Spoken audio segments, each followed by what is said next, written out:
नमस्कार, आवाज समाचार में आप सभी का स्वागत है। मैं हूं सीमा। खबरों की शुरुआत करते हैं और सबसे पहले नजर डाल लेते हैं हेडलाइंस पर। भोजपुरी एक्टर पवन सिंह ने अमित शाह से की मुलाकात, बिहार की सियासत में हलचल। साजिश के तहत फंसाया जा रहा है सोनम वांगचुक की पत्नी का गंभीर आरोप। अगर सजा देनी है तो मुझे दीजिए, करूर भगदड़ पर विजय का भावुक बयान। देहरादून में हड़कंप, सीएम धामी का ऐलान, अराजक तत्व बख्शे नहीं जाएंगे। और भारत हमें प्रेरित करता है, गाजा सीजफायर पर इजरायली राजदूत का बयान। और अब खबरें विस्तार से। बिहार की सियासत में बड़ा मोड़, भोजपुरी सुपरस्टार पवन सिंह की बीजेपी में घर वापसी तय। मंगलवार को पवन सिंह ने दिल्ली में 3 बड़ी मुलाकातें की। सबसे पहले उन्होंने राष्ट्रीय लोक मोर्चा के मुखिया उपेंद्र कुशवाहा से मुलाकात की। इसके बाद गृह मंत्री अमित शाह से करीब 30 मिनट तक मीटिंग की। इस दौरान भाजपा नेता विनोद तावड़े और ऋतुराज सिन्हा भी मौजूद रहे। शाह से मुलाकात के बाद पवन सिंह सीधे भाजपा अध्यक्ष जेपी नड्डा से मिलने पहुंचे। मीडिया से बातचीत में पवन सिंह ने कहा कि हम मीडिया से अलग हुए ही कब थे, हम साथ हैं। अरे हम अलग हुए ही कहाँ थे, हम साथ हैं। विधानसभा चुनाव रहेंगे, विधानसभा समय बताइए। राजनीतिक विश्लेषकों की माने तो पवन सिंह की वापसी से शाहाबाद क्षेत्र की 22 विधानसभा सीटों पर बीजेपी को फायदा मिल सकता है। बीते लोकसभा चुनाव में पवन सिंह ने निर्दलीय चुनाव लड़ने से एनडीए को नुकसान उठाना पड़ा था। पवन सिंह पहले भी बीजेपी से जुड़े थे, लेकिन उन्हें आसनसोल से टिकट दिया गया था। इस सीट से चुनाव न लड़ने पर उन्होंने काराकाट से निर्दलीय चुनाव लड़ा, लेकिन हार का सामना करना पड़ा। अब उनकी वापसी से बिहार में बीजेपी की सियासी पकड़ मजबूत होने की उम्मीद है। पर्यावरण कार्यकर्ता सोनम वांगचुक के खिलाफ पुलिस द्वारा लगाए गए आरोपों पर उनकी पत्नी गीतांजलि अंगमू ने तीखी प्रतिक्रिया व्यक्त की है। उन्होंने डीजीपी के बयानों को झूठा, गढ़ा हुआ और एक सोची समझी साजिश बताया है। गीतांजलि ने कहा है कि पूरा लद्दाख इन आरोपों को नकारता है और ये केवल किसी को बलि का बकरा बनाने की कोशिश है। उन्होंने सवाल उठाया है कि सीआरपीएफ को अपने ही नागरिकों पर गोली चलाने का आदेश किसने दिया। गीतांजलि ने बताया है कि सोनम वांगचुक घटनास्थल पर मौजूद नहीं थे और वे शांतिपूर्वक भूख हड़ताल पर बैठे थे, तो फिर वे किसी को कैसे उकसा सकते हैं। उन्होंने दावा किया है कि प्रशासन का असली मकसद 6ठा शेड्यूल लागू न करना है और इसी के लिए एक झूठा नैरेटिव गढ़ा गया है। उन्होंने कहा है कि डीजीपी का बयान एक एजेंडे का हिस्सा है और सरकार अब किसी भी कीमत पर सच्चाई को दबाना चाहती है। उन्होंने मामले की निष्पक्ष जांच की मांग की है। तमिलनाडु के करूर में हुई भगदड़ में 41 लोगों की मौत के बाद टीवी के प्रमुख और अभिनेता विजय ने इस घटना को अपने जीवन का सबसे दर्दनाक क्षण बताया। उन्होंने कहा कि वो गहरे दुख में हैं और इस त्रासदी से बेहद आहत भी। विजय ने स्पष्ट किया है कि उनकी पार्टी ने हमेशा पुलिस की अनुमति लेकर ही आयोजन किए हैं, लेकिन इस बार जो नहीं होना चाहिए था वो हो गया। उन्होंने परिवारों के प्रति अपनी संवेदना प्रकट की और कहा कि वो जल्द ही घायलों और पीड़ितों से मिलने जाएंगे। विजय ने राज्य के मुख्यमंत्री एम.के. स्टालिन से अपील की है कि उनकी पार्टी के पदाधिकारियों के खिलाफ कार्रवाई न की जाए। उन्होंने कहा है कि अगर बदला लेना है तो मुझसे लीजिए, लेकिन निर्दोष कार्यकर्ताओं को न छुएं। विजय ने कहा है कि वो अपने घर या कार्यालय में मौजूद रहेंगे, जहां सरकार चाहे कार्रवाई कर सकती है। उन्होंने कहा कि जो भी सच है वो जल्द सामने आएगा और जनता सब देख रही है। विजय ने कहा कि वो इसलिए घटनास्थल पर दोबारा नहीं गए क्योंकि वो सुनिश्चित करना चाहते थे कि फिर कोई अप्रिय घटना न हो। विजय ने अपनी सोशल मीडिया टीम और अन्य पदाधिकारियों पर दर्ज एफआईआर को लेकर भी नाराजगी जताई है। उन्होंने अपनी पार्टी के कार्यकर्ताओं से आह्वान किया है कि ये राजनीतिक यात्रा अब और भी मजबूती से आगे बढ़ेगी। देहरादून में पैगंबर मोहम्मद पर आपत्तिजनक टिप्पणी के बाद मचे बवाल को लेकर मुख्यमंत्री पुष्कर सिंह धामी ने कड़ा रुख अपनाया है। उन्होंने कहा है कि त्योहारों के समय अशांति फैलाने की कोशिशें की जा रही हैं और इसके पीछे वे ताकतें हैं जो भारत की एकता और मजबूती को बर्दाश्त नहीं कर पा रही हैं। सीएम धामी ने साफ कहा है कि एक भारत श्रेष्ठ भारत के विचार से कुछ लोग घबरा गए हैं और प्रदेश का माहौल खराब करना चाहते हैं। मुख्यमंत्री ने चेतावनी दी है कि जो कोई भी प्रदेश में धार्मिक कट्टरता या अराजकता फैलाने की कोशिश करेगा उसके खिलाफ सख्त कार्रवाई की जाएगी। उन्होंने कहा कि उपद्रवियों पर सख्त कानून पहले ही लाया जा चुका है और पुलिस को पूरी छूट दी गई है। साथ ही जो लोग सरकारी या निजी संपत्ति को नुकसान पहुंचाएंगे उनसे पूरी वसूली की जाएगी। सीएम ने स्पष्ट किया है कि उत्तराखंड में कानून का राज रहेगा और शांति से खिलवाड़ नहीं होने दिया जाएगा। भारत में इजरायल के राजदूत रूबेन अजार ने कहा है कि गाजा में संघर्ष विराम के लिए प्रधानमंत्री नरेंद्र मोदी द्वारा दिए गए समर्थन से उन्हें खुशी है। उन्होंने कहा है कि ये एक ऐतिहासिक दिन था जब न केवल अमेरिका बल्कि कई मुस्लिम और अरब देशों के साथ भारत ने भी संघर्ष विराम प्रस्ताव का समर्थन किया। अजार ने भारत को इजरायल के विकास में एक अहम भागीदार बताते हुए कहा है कि भारत की भूमिका आने वाले वर्षों में और भी मजबूत होगी।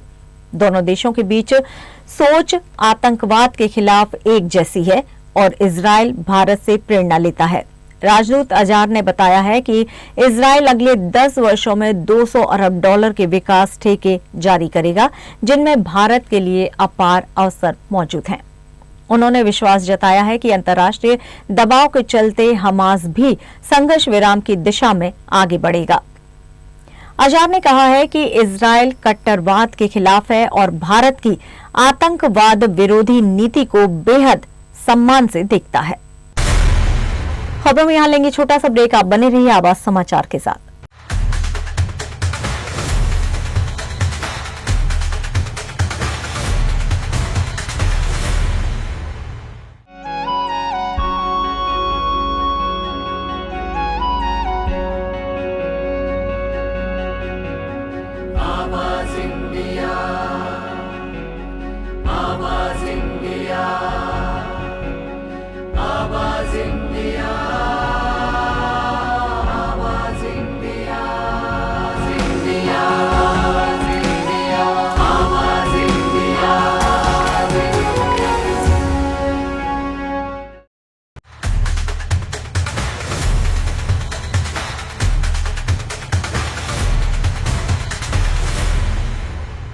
ब्रेक के बाद एक बार फिर से आप सभी का स्वागत है। बढ़ते हैं अपनी अगली खबर की ओर।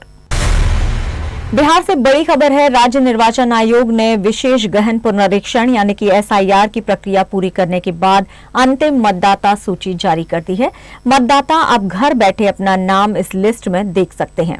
इसके लिए निर्वाचन आयोग ने आधिकारिक लिंक भी जारी किया है। निर्वाचन आयोग का कहना है कि मतदाता अपना ई-पिक नंबर डालकर इस लिंक पर जाकर पता लगा सकते हैं कि उनका नाम सूची में है या फिर नहीं। दरअसल एसआईआर की प्रक्रिया के दौरान नए मतदाताओं के नाम जोड़ने और पुराने विवरणों में सुधार का काम हुआ है।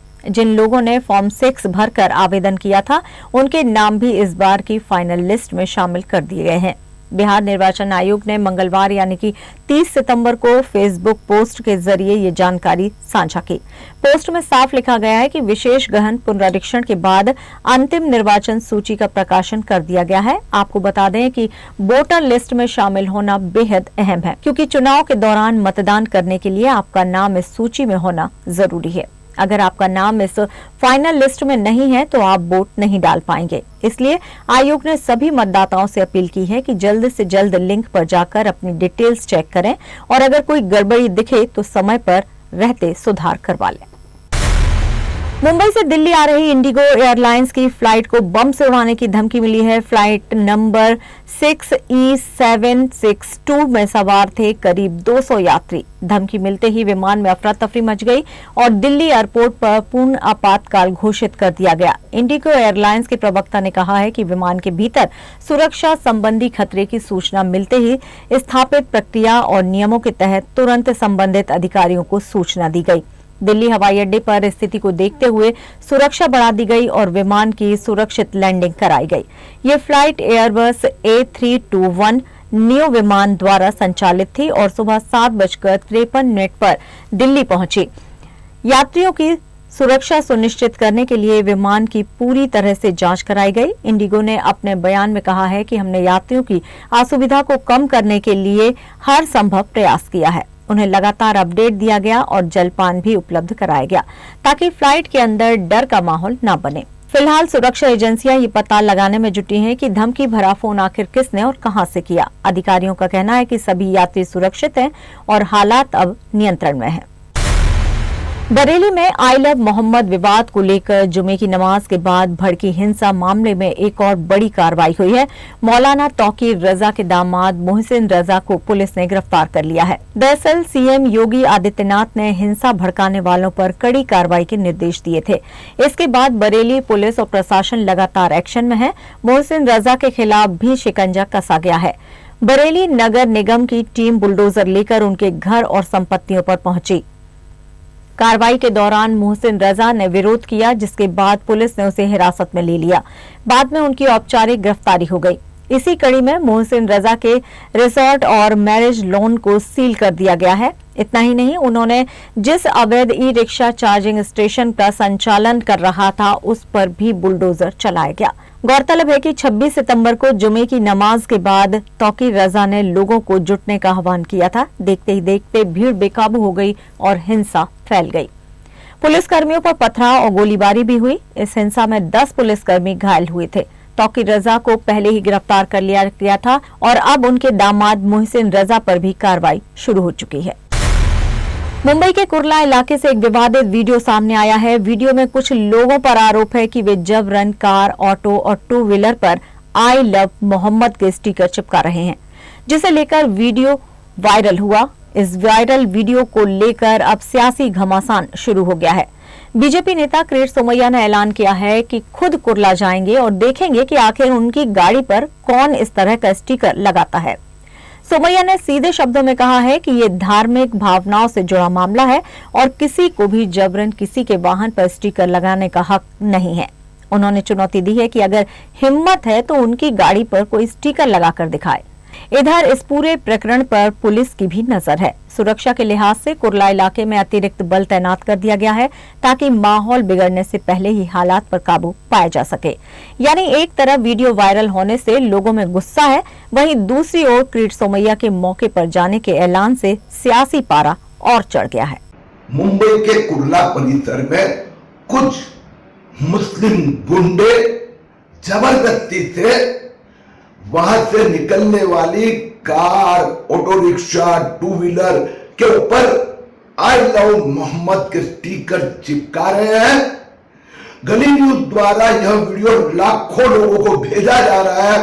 उसका निषेध करने के लिए आज शाम 5 बजे वही जगह पर कुर्ला पर मैं जाने वाला हूं। देखता हूं मेरी गाड़ी पर कौन इस प्रकार का स्टिकर लगाता है। देश की केंद्रीय जांच एजेंसी प्रवर्तन निदेशालय ने मंगलवार को अनिल अंबानी के ग्रुप की कंपनी रिलायंस इंफ्रास्ट्रक्चर के खिलाफ बड़ी कार्रवाई की है। महाराष्ट्र और मध्य प्रदेश में कम से कम 6 ठिकानों पर तलाशी ली गई। ये कार्रवाई फॉरेन एक्सचेंज मैनेजमेंट एक्ट यानी कि फेमा के तहत हो रही जांच का हिस्सा है, जिसमें विदेशों में कथित अवैध धन भेजने के आरोप लगाए गए हैं। ईडी पहले से ही prevention of money laundering act के तहत रिलायंस इंफ्रास्ट्रक्चर समेत ग्रुप की कंपनियों द्वारा 17,000 करोड़ रुपए से अधिक के कथित वित्तीय अनियमितताओं और सामूहिक ऋण डायवर्जन की जांच कर रही है। ये कार्रवाई सेबी की एक रिपोर्ट के बाद शुरू हुई है, जिसमें आरोप लगाया गया है कि कंपनी ने अंतर कॉर्पोरेट जमा के रूप में धन को डायवर्ट किया और इसे सही तरीके से शेयरधारकों और ऑडिटर्स के सामने नहीं बताया। रिलायंस समूह ने इन आरोपों को खारिज किया है। कंपनी के मुताबिक 10,000 करोड़ रुपए की राशि को किसी अज्ञात पक्ष को हस्तांतरित करने का मामला 10 साल पुराना है और उनके वित्तीय विवरणों में वास्तविक जोखिम केवल 6,500 करोड़ रुपए के आसपास था। कंपनी ने कहा है कि सर्वोच्च न्यायालय के सेवानिवृत्त न्यायाधीश और बॉम्बे हाईकोर्ट की मध्यस्थता प्रक्रिया के तहत इस ऋण की वसूली के लिए समझौता भी किया गया है। इतना ही नहीं, अंबानी 3 साल से अधिक समय से रिलायंस इंफ्रा के बोर्ड में नहीं थे। फिलहाल ईडी की ये कार्रवाई कंपनी के खिलाफ जारी जांच का हिस्सा है और इसे फेमा व पीएमएलए दोनों मामलों में विस्तार से देखा जा रहा है। और आवाज समाचार में यहां लेंगे एक छोटा सा ब्रेक। आप बने रहिए हमारे साथ।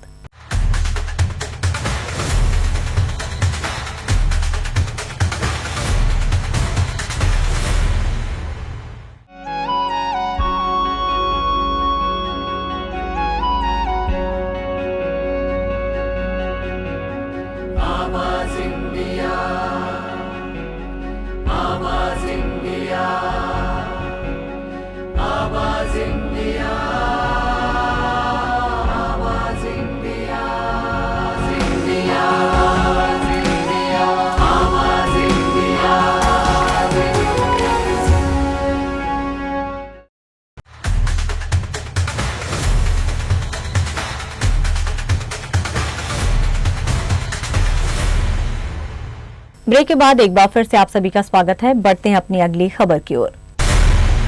एशिया कप 2025 फाइनल में पाकिस्तान के खिलाफ नाबाद 69 रन की मैच विनिंग पारी खेलकर भारत को चैंपियन बनाने वाले तिलक वर्मा इन दिनों सुर्खियों में हैं।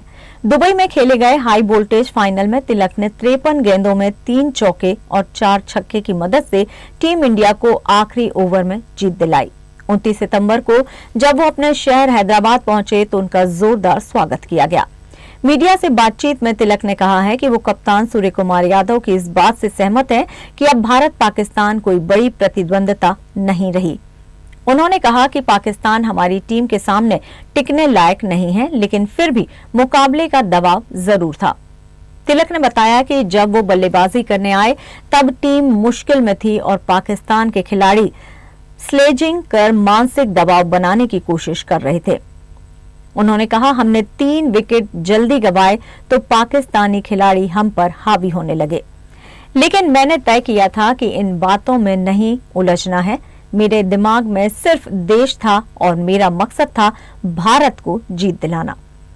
तिलक ने यह भी बताया है कि उन्हें बहुत गर्व महसूस हुआ जब प्रधानमंत्री मोदी ने उनकी पारी को ऑपरेशन तिलक कहा। उन्होंने कहा कि ये उनके लिए बहुत ही सम्मान की बात है।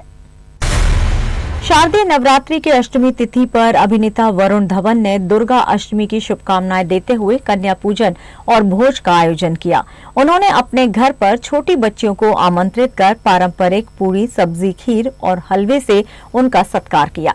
वरुण ने इस मौके की 2 तस्वीरें सोशल मीडिया पर साझा की हैं। पहली फोटो में वे बच्चियों के साथ जमीन पर बैठे हैं और मुस्कुराते हुए पोज दे रहे हैं। दूसरी तस्वीर में पूजा की थाली में रखा प्रसाद नजर आ रहा है। वरुण धवन ने तस्वीरों के साथ कैप्शन में लिखा है, शुभ अष्टमी, और अपने फैंस को त्योहार की शुभकामनाएं दी हैं। तस्वीरें सोशल मीडिया पर वायरल हो रही हैं और लोग वरुण की इस परंपरागत पहल की सराहना कर रहे हैं। वहीं वर्क फ्रंट पर वरुण इन दिनों अपनी फिल्म सनी संस्कारी की तुलसी कुमारी के प्रमोशन में व्यस्त हैं। फिल्म 2 अक्टूबर को रिलीज होगी और इसका सीधा मुकाबला ऋषभ शेट्टी की कांतारा चैप्टर 1 से होगा।